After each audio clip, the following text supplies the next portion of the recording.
Ladies and gentlemen, the amazing Mark Guiliana.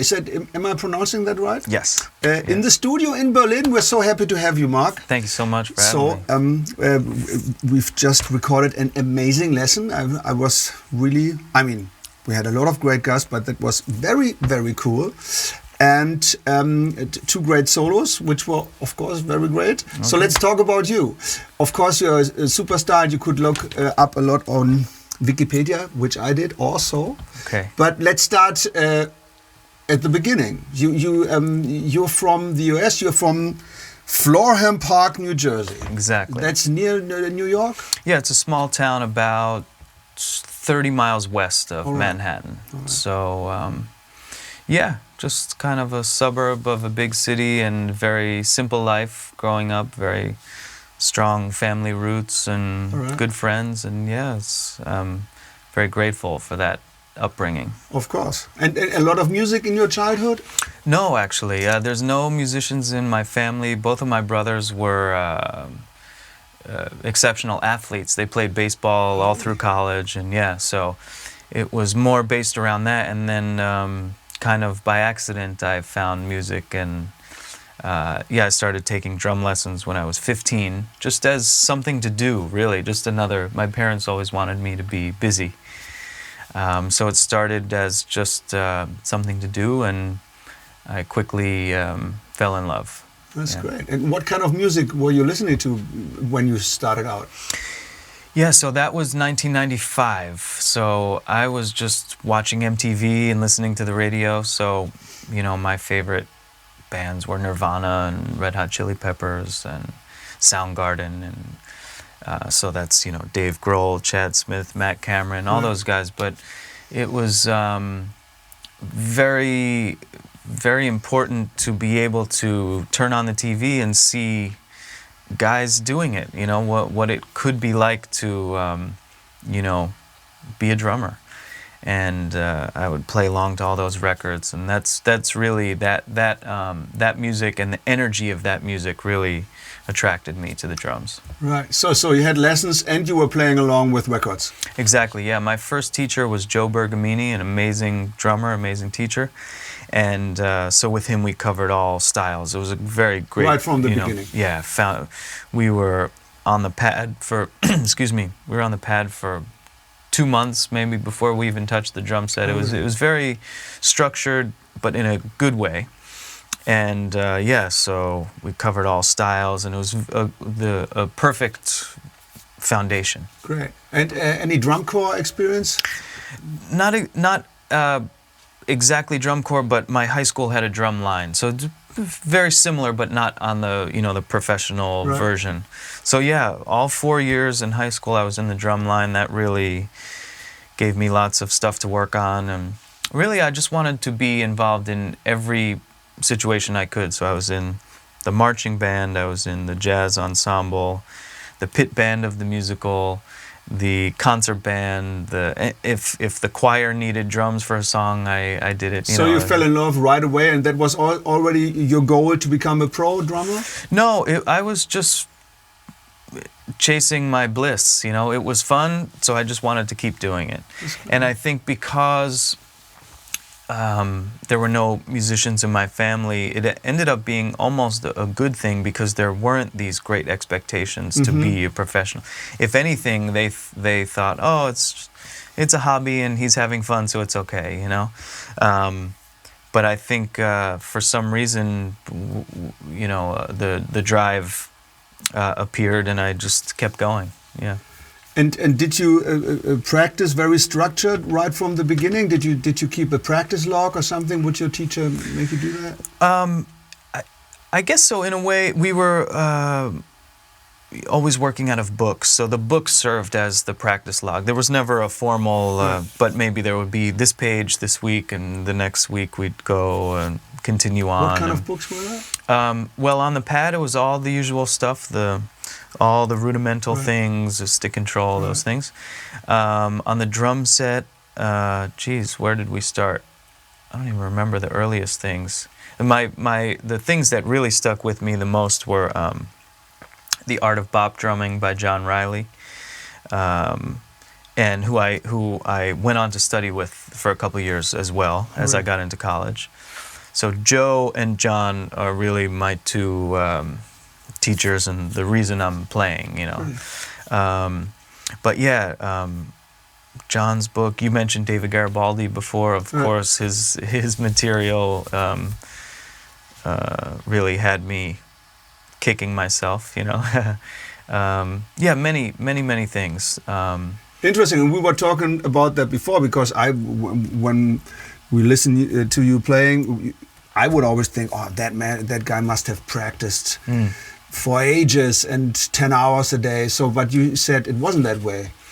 Yeah, I was playing drums all the time.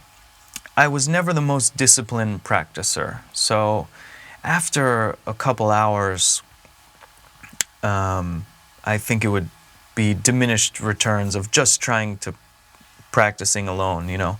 But I always wanted to play with other people, play along to records. For me, that's when I feel like I grew the most. Right. So, okay, there's no shortcuts. You know, we need to do the practicing.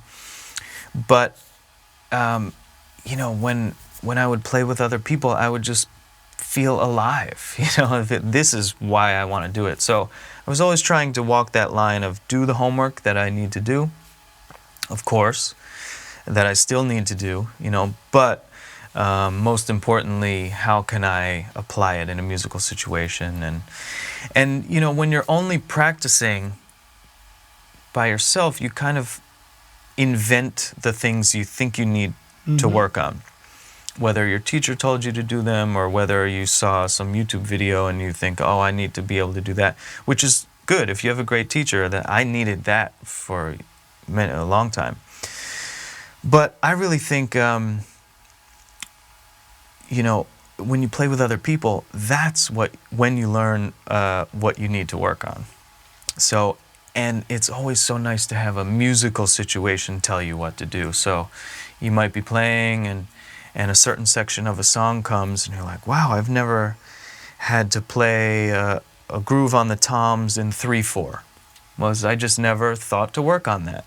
So, but now it's a musical situation that inspired you to do that, and now you're thinking about a song when you're practicing, or you're thinking about bigger picture things instead of just a technical pursuit. For example, you know, speed was never a pursuit of mine in my practicing. It was always like when I first heard, you know, electronic music or drum and bass or something, Aphex Twin, Squarepusher, these guys. It's like, wow, I love this music. I would love to try to emulate this music. And then it's like, oh, wow, I can't play it. So, of course, now I need to go down a technical path to try to achieve that stuff. But it's much more about the music and trying to get a certain sound and a feeling rather than the speed just for the speed. Right. So you were talking about that Aphex Twin. So you got the speed through electronic music. I was thinking maybe you would be through Tony Williams or jazz guys like that. Yes, exactly. Trying to get the ride pattern and Ding, ding, ding. 350. Yeah, quarter note You equals ever do that? 350. Yeah, I used probably my younger self maybe, but yeah. So speed did. You're right. It was appearing in jazz contexts, but that drum and bass stuff is very fast. Can be very fast. Right. And of course, those were the times when you started out, when that got like really famous. I remember that. I'm a little bit older. Right. Yeah. At first I was like, what's that?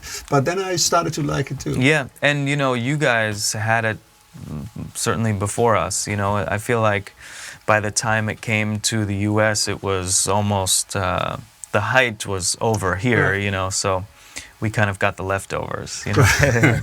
So yeah, two things. We get back to that real quick, but now YouTube wasn't there that time. You just said like the experience was great to always play with other players. So how do you see the development that nowadays a lot of kids, of course, they are all those drum covers on YouTube. Sometimes I think people sit in their studio and record videos and don't go out and play anymore. Or am I wrong? Yeah, that seems to be happening a lot. If that brings you joy, great. For me, I'm not judging. I'm yeah, just yeah. saying. For me, I love the drums, and when I play alone, I enjoy it, but it just doesn't compare to the feeling I get playing with other people. So yeah, I think it's fine. I think you know, yeah, do that thing that brings you the joy. In my humble opinion, I'd like to believe there's more to it than just playing alone, but you know, that might not be the case for someone else. Yeah. Right. So back to the timeline. So that was high school, and then you decided to study drums. Yeah, I went to William Patterson University What in New age was Jersey. that? So that's 19 to 22, 4 years of university, and started studying with John Riley. The year before. So all, but university. also piano lessons. Yeah. all So that, yep, right, the yep. whole So it was a jazz studies program, Right. and yeah, that's really when it started to become more serious. And maybe I'll really try to do this. You So know. also great players on the university. And that was the biggest thing, you know, in my small town. I had a few musician friends, Right. but it wasn't until I got to university that you realize, oh wow, I'm not alone, you know. And that was when I was just playing with the other musicians all the time, all day, every day. We were just playing and playing and playing, and again, that's where I really felt like I was becoming a better musician. Right. You know, I think if you practice drums, you will become a better drummer, absolutely. But I really think by playing music and being in many different musical situations, you become a better musician. And if that's your goal, I think that's the best way. Right. So you would also recommend to go to college if you want to get better. I had a great experience. In the U.S., it's different because of how expensive it is. That was my next question. I think more and more it's difficult to really tell someone that they need to go to music school when it costs so much money. I was amazed. I was checking Berkeley tuition, and I studied at PIT in '92, and that was already expensive, but I got it as a scholarship. But nowadays it's like sometimes how can a normal person afford that? They can't. So did you get a scholarship or? Yes, the school I went to is a small school, and it's really just a regular university that happens to have a great jazz program. And yes, I got a scholarship, but just based on academic, my grades and stuff. The music department Because you didn't were a have money. good student Pretty good also. student, good enough, you know. So yeah, for me, I loved school. I had some friends who they're not built for school. Right. They play in a very intuitive way, and they don't want to study for the music history exam, and I understand that. You know, for me, my parents were teachers. You know, it's like I was just wired that way. All right. You know, so for me, it was a great experience, and most importantly, the one thing that school will always, the biggest advantage always, is you know, your peers. A hub. I think, yeah, Right. to meet on the first day of school, you meet 100 people who think like you and have the same goals as you and are hungry like you. That's very special. Right. And of course, I'm not so firm with where that location was, but you always had the New York right in front of your doorstep. It was about a 20-minute drive, so going in every night to hear music, that was so important. Right. I'd even say I would put that on the list above practicing too. Right. I would say, number one, say it's Tuesday night. Okay, what are my options? You know, I could practice. Okay, could always do that. But if I could play with other people, that is first on the list.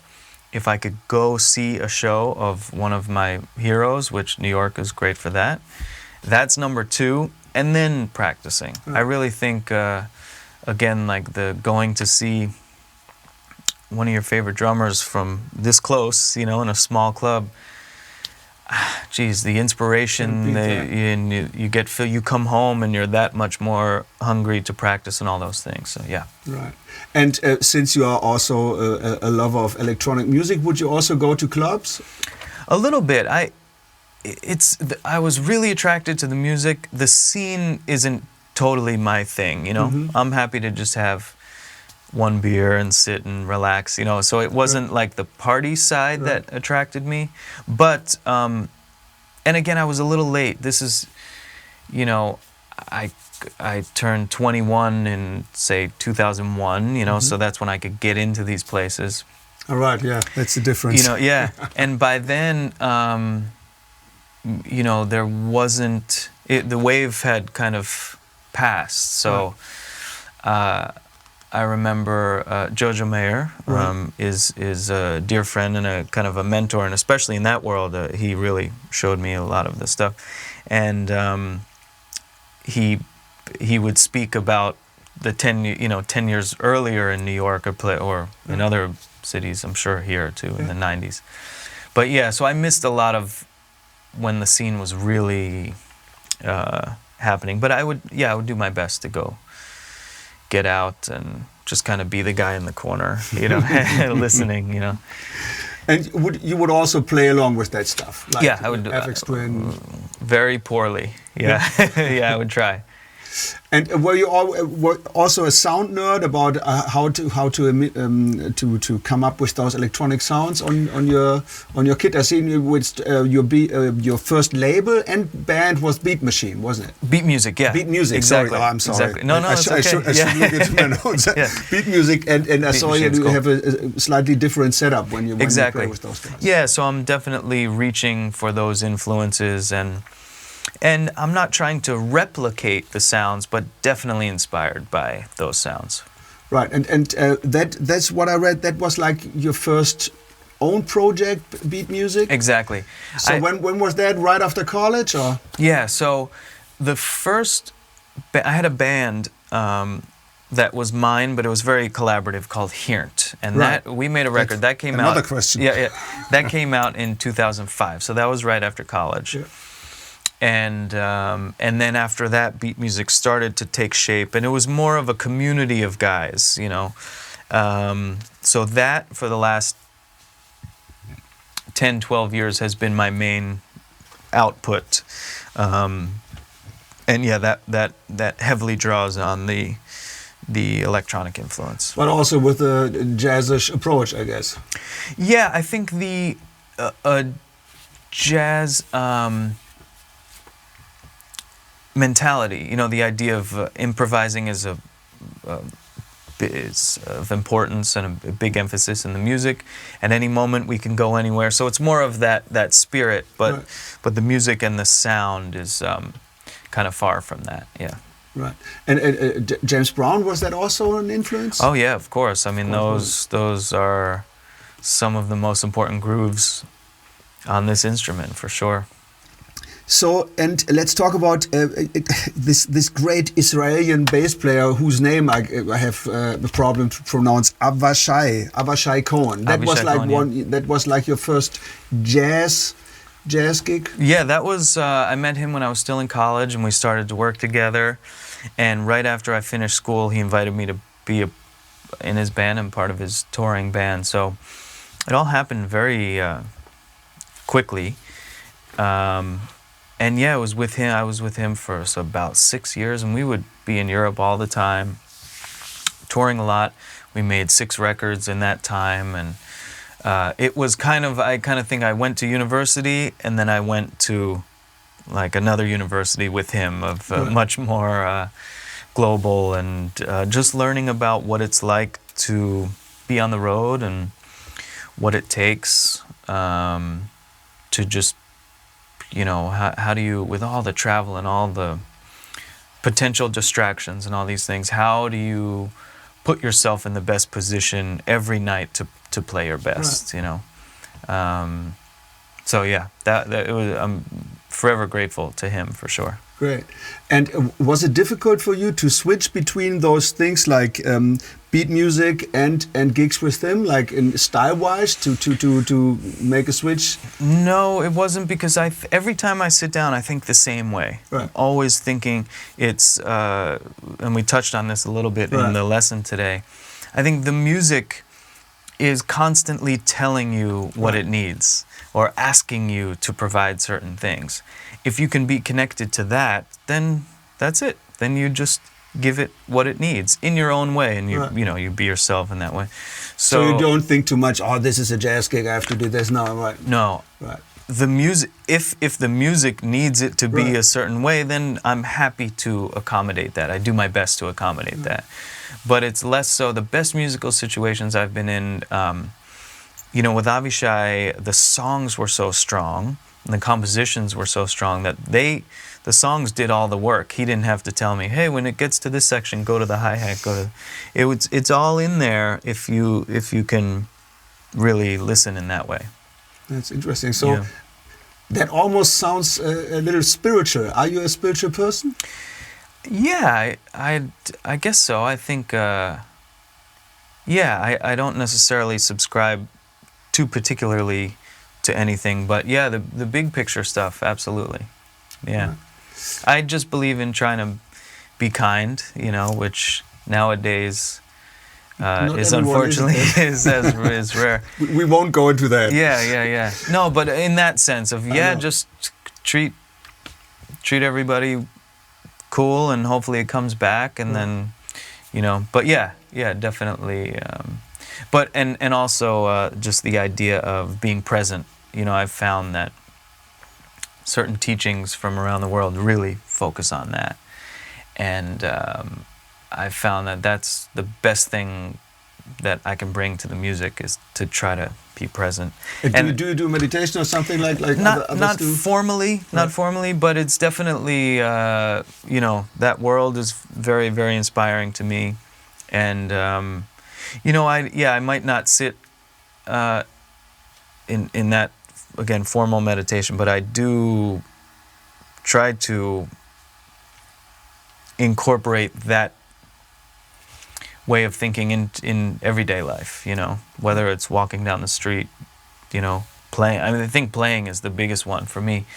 Like, I feel like playing is when I'm the most present, and I'm trying to bring it to the rest of my life. That's the hard part. When I sit down, it's this is the most relaxed I feel all day, when it's finally just time to play, So, Right, and you said in another interview I read that like you play the best when you think, when you don't really think.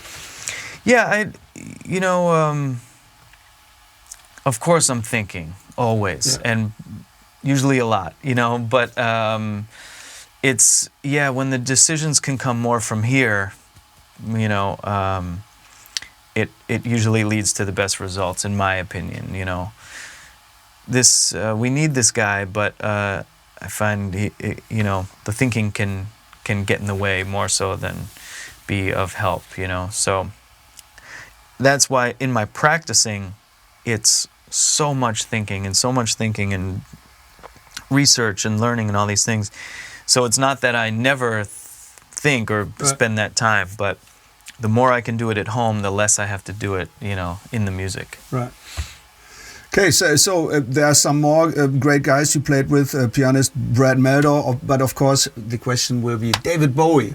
How was that? How did that come together? Yeah, it was incredible. I can't say enough nice things about him.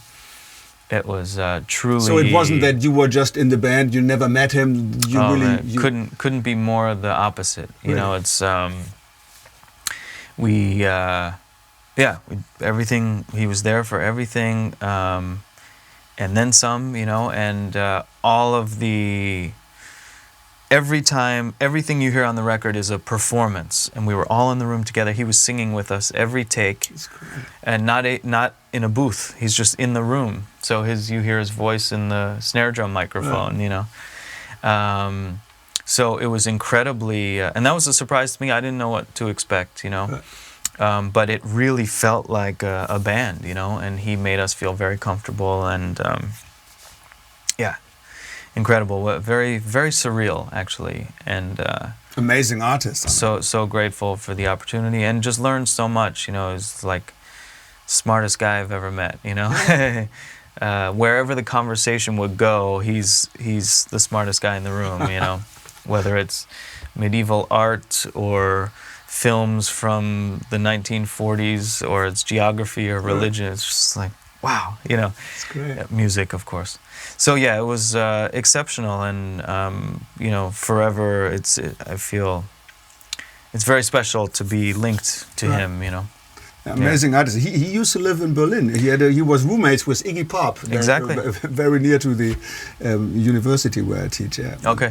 Amazing. And of course, one of my favorite artists from the 90s, Michelle DeGiocello. So you still play with her, or you did work with her? Yeah, she's also one of my favorites. She's incredible, and thanks for mentioning it. It's so good.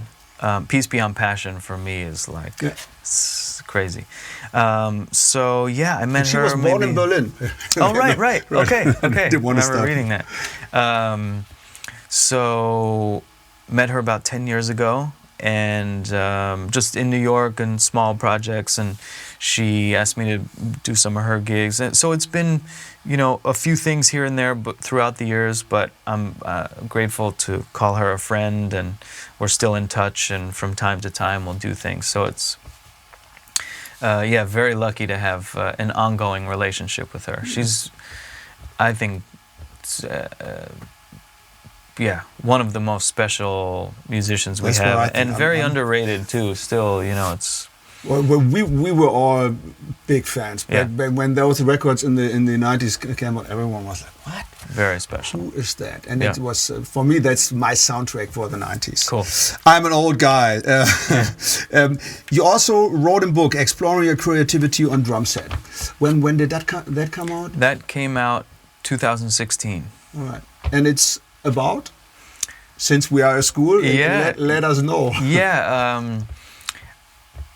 It's about trying to, you know, discover new ideas. Basically, and again, this is in the lesson a little bit. When I was younger, I used to, however an idea came in is the same way it would come out. I didn't have any way to manipulate any ideas. So I would learn idea number 1 and put it away, and then idea number 2, idea number 3. And then I would get to whatever music that I was playing, and I would say, okay, here's idea number 3, you know, and who knows if it was the right thing for that moment, you know, usually not. How would I know when I'm in my parents' basement working on an idea what is going to be right for that moment? So I kind of, and when I got into jazz and studied Tony and Elvin and Roy Haynes and all these guys, how can I be creating these ideas in the moment that will be hopefully the best choice for the music. So I started working on one idea and how many different ways can I transform that idea, so that when I'm playing, I could think about 1 or 2 or 3 ideas, and then in that moment present that idea in the best way for that moment. And yeah, it's a much more peaceful place to play from, instead of having your database of ideas and you try to just find the best one. You create that best one in that moment. So if you asked me if I had to choose between having 500 really cool ideas but that can't change, or 3 that I can change, of course I'll choose the 3, because with a little research, I'll turn those 3 into, you know, many more. Interesting. Yeah. So the book goes through the ways in which I kind of create new ideas. Right. And currently you're on tour with the Mark Joanna Jazz Quartet, and I think the last record was Jersey from 2017. Exactly. And you're still promoting that on this tour. Exactly. Yeah. We're always adding. The nice thing about having a living, breathing band is that we're always introducing new music into the repertoire. But yeah, we're still. That record came out a year ago, and happy to be still you know, touring a lot and getting to present that music but the spirit of that band is always, you know, forward motion, so there's lots of new music. So you change things constantly, even on tour? Yeah, oh yeah, because and even within the songs, you know, the best thing we could do is keep each other inspired and you know, they may be subtle changes, but to really keep things fresh and keep the music you know, alive. Great. So we're talking about tour life. You're on tour right now, and I made you a coffee earlier in my kitchen. You said, "Well, I have my own little coffee thing with me." So tell us about that. You're a coffee lover, I guess. I enjoy coffee. I think it's I mean, the ritual, talk about meditation. I think the idea of rituals, right. You know, being on the road, you're constantly in a new, unfamiliar environment. So I think it's helpful to have things that could provide familiarity, you know, to provide some comfort. And being able to wake up and make a coffee is... so you also have your grinder, you said. Oh, yeah. Yeah, there's... and this is, you know, it's very simple, and it's all cheap stuff, you know, inexpensive. It's not this, like, crazy thing. It's just, yeah, so you need some good coffee, and you have a grinder and the kettle and you know, the funnel and the filter and your mug and a scale, so you know exactly your weights and everything. And yeah, it's just it's again a ritual, and it's, you know, caffeine is a great drug, you know. It is. It's helpful to wake up, but yeah, more so it's. But I'll drink. Thank you for the coffee. It was great. I am not an elitist when it comes to coffee. It's just that ritual. Even just grinding the coffee, you get to daydream a little bit. So that's your first thing in the morning? Usually, yeah, it's nice. I mean, I also love to find the cafes in a new city. That's always a great experience. I've found that sometimes, you know, you look up a cool cafe and it's a 20-minute walk, and you're like, oh, I'm going to go there. And then on your walk, you're discovering a new city, and you know. That was my question, because we had JP Bouvet right here, and the first thing he bought in the airport was a book about Germany. He was very interested, and he was asking what that shows you. When you are on tour, do you go to places and do sightseeing stuff? I mean, very often you might not have the time. Yeah, less so, unfortunately. You know, I think when I was younger, I just had more energy. But for me, it's kind of what we were talking about before. How can I put myself in the best position to play my best every night?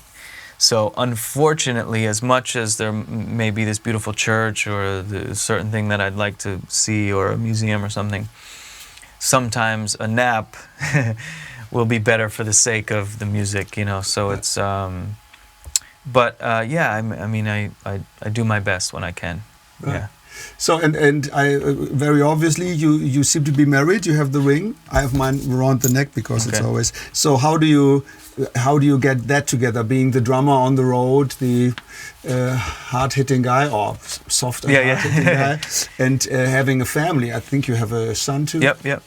Yeah, it's a challenge. It's my wife is a singer. We met in New York through music, and she's quite accomplished. She's amazing. Gretchen Parlato is her name, and she's done a bunch of touring as well. Your wife? I didn't know that. Yeah. All right. So she knows this life. Which is amazing. Many things go unspoken. I don't have to explain. Oh, but we had a very early lobby call and the 2 flights and the busyness of it. She knows. Right. And it's difficult to be gone. I wish I wasn't gone so much, but for now, that's how it is. And we're constantly finding that balance, and we're very, very happy. You know, right. It's. But you don't live in New York. We're in New Jersey. All yeah, right. close to where I grew up. So you have grandparents nearby. Yeah, we have help. We have a That's a foundation. big thing. Being Absolutely. two musicians. Absolutely. Yeah. So yeah, it's a crazy life, and it's great. You know. So it's. Yeah, I think, you know, it's very helpful that I'm very lucky that over the last couple of years I've been really almost only doing my music and my projects. That's great. So that helps me leave the house, you know, because it's very hard to leave. So I'd say, okay, so the fulfillment I get from presenting my own music and getting to play in front of these people in all these different cities, it's that fulfillment. It's much less so about money. If it was about money, I would work at a bank, you know. So it's more the feeling that I get in my body is what I'm chasing, and that's also what, you know, Gretchen understands. She has gets that too, you know, when she gets to do her music. So, and then to come home full of that is, you know, I hope I can give that back, you know. Right. So yeah, it's tricky. Interesting, because you just said that if you would like to make a lot of money, you would work in a bank. Yeah. So of course, I was wondering, and let me know if it's too personal. You play with the jazz band all over Europe. I'm sure you don't do this gig just for the money, because that money can't be so great, because it's a very expensive production, isn't it? Yeah, it's certainly not just for the money. It's yeah, it's absolutely for that feeling. Like I said, there's really nothing that I've found outside of family and those things that can compare to that feeling. Right. And I have been on a few occasions. I don't even have anything particular in mind, but there have been a few occasions where maybe something, maybe the money is attractive, and it's not. I've never crazy, but Right. like, oh, that's cool, maybe I'll do that. And then I get there and I realize it's really not who I am as a musician. And then it's like, oh, I'd much rather make less money and really feel alive, you know. Right. So, yeah, I mean, if there's money, great, that it's helpful, but it's not the reason. Right. And do you also teach to support your family, or? I haven't been. I've been really. The book for me was very, very important, and I put a lot of time and energy into that, and that kind of. That was a little bit. I haven't been teaching privately for quite a while now, but it's still very important to me. Again, from my teachers were so important to me, and I love the teacher-student relationship. I think it's so important. I haven't had because I'm gone a lot, I don't have the ability to maintain any consistent students, and I think that's really important to see it through. But I love the group environments, a master class, something we'll do tonight. You know, I really like that. So I try to do that when I can, but nothing private these days. Yeah. So we've talked about the past and about the present. What's next? What is in the pipeline? Yeah, well, we talked about beat music. Yeah. I'm in the process of finishing a new beat music album now that'll come out in April of next year. So April 2019. Exactly, right? And we will be, so next year we'll be mostly touring with beat music, supporting that record, and yeah, we're making those plans now, so we'll see what that turns into. And also starting the jazz quartet is going to take, we'll hit pause on the jazz quartet for a moment, and there's a new band called Space Heroes, which is 2 saxophones, acoustic bass, and drums. And that will, next month, we'll be in the States for a couple weeks and some touring next year as well. And that kind of falls in between the jazz quartet and beat music. Right. So there's a little more electronic influence and electronic layers, but still acoustic instrumentation, but a little more, you know, from the beat culture but plenty of improvising. So what I've learned about myself is that I need to have a few different outlets coexisting at the same time to really be satisfied, you know. So it's very exciting for me to be able to bounce between different projects and say what I want to say, you know. And you still practice a lot, or do you have the time to practice? Not a lot. It's more so. I mean, to be honest, if I have the time, I usually go to the piano and composition. You know, always trying to build. Because now the repertoire for jazz quartet is quite different from beat music or Space Heroes. So I'm always. So you are the main writer for the jazz quartet. Mostly, yeah. We play some other songs. Chris Morrissey, the bass player, is an incredible composer. We always play a few of his. But yeah, the beat music record is all mine, and most of the Space Heroes music is mine. So usually when I sit at the drums, to be honest, if I have the time and I'm home, it's not usually really practicing, as we were talking about before. Sometimes it might just be for a release, you know. I'll put headphones on and play along to an Art Blakey record or something, and just remind myself why I play music in the first place. He was a great drummer. You know? Oh yeah. I loved his backbeat. Yeah, exactly. My favorite shuffle. Isn't it? Thank you for saying that. Yeah. Monin was, I know that for so long because it used to be in a West German radio program. I love that song. Incredible. Awesome. So are you also involved in the business side, like booking the gigs for your own bands, or do you have a management? I have management and an agent, and which is only a few years. That relationship started a few years ago. When I was more like sideman drummer guy, I felt very comfortable handling all that, and I enjoyed it. But when it came time of leading my own bands and booking the bands and stuff, it was very, very clear that to do it right, I needed help. So, yeah, it's nice to focus on the music. Great. Yeah. So, I think we've had it all. Thank you so much for being with us, for the great tutorial, and looking forward to see you at the gig tomorrow, and of course next year I will check out the other tour. So Mark, thanks so much. Thank you very much. Bye. Thanks, great to be here. Tschüsschen.